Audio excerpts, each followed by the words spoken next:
Gene, I'll touch on that because that's more blackology, this dominant gene.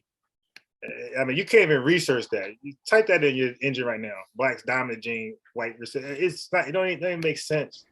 You know, black conversations where we talked about melanin and all this kind of stuff, and you know, I forgot the doctor's name, the scientist that discovered that, you know, black people from African genes are dominant genes and recessive genes. Like, we've had all those conversations, but in my mind, the thing that drove me crazy during that process and beyond is how is it that the people with dominant genes have a 10-year shorter lifespan? Okay, so now he took that out, this dominant gene. We got to stop that talking point. Right? There's nothing about you more dominant than somebody else, right? Unless you're in the sun, I don't know. But that doesn't make you a more dominant human being. Doesn't make you smarter. None of that stuff. Like, there's disadvantages for everybody, you know. Like, this dominant gene, so that's not an absolute dominant gene in you. Stop it. Stop it. And I'm going to go over that. I'll pull it up too.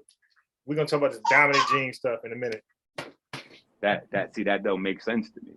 And how is it that people with dominant genes have a 200% higher risk factor for metabolic illness? And for the people at home that may not understand, metabolic illness is not illness that you're born with. So the fact that you have dominant genes means that you should be able to go throughout your life and have less maladies, less trouble, less neuro. Hold on. Let me hit this full again.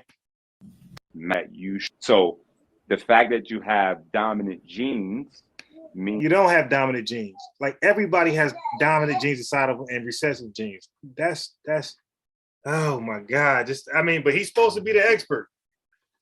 And I would think that he would know that that's not what it means. Like, you're not dominant. You don't have dominant, and you can't even find that. The whole dominant gene stuff. Go ask Jeeves, ask Google, ask anybody.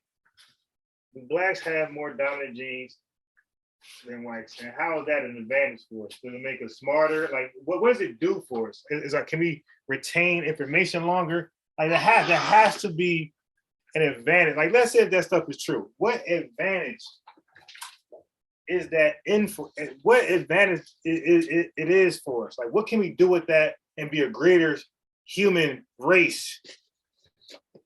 Like, come on, man. It's goofy Superman feel good stuff. Means that you should be able to go throughout your life and have less maladies, less trouble, less neuro, And by the way, when I looked up the dominant gene goofy stuff, a scientist pointed out sickle cell anemia. That's recessive traits. So I guess white folks would be more dominant. They have a more dominant gene when it comes to sickle cell anemia than black folks.